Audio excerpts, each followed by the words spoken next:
চলন্ত ট্রেনে ঘটেছে ধর্ষণের ঘটনা। অভিযোগ, সিলেট থেকে চট্টগ্রামমুখী ট্রেন উদয়ন এক্সপ্রেসে এক তরুণীকে ধর্ষণের ঘটনা ঘটেছে।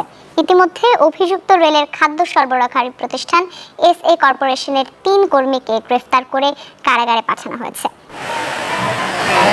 বুধবার ভোর সিলেট থেকে চট্টগ্রাম যাচ্ছিল উদয়ন এক্সপ্রেস ট্রেন।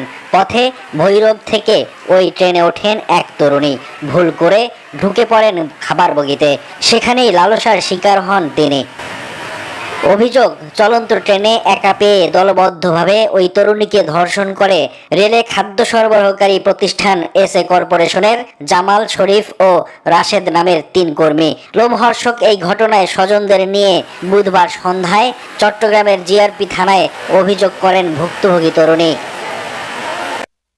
অভিযোগের ভিত্তিতে জড়িত ৩ জনকে গ্রেপ্তার করে কারাগারে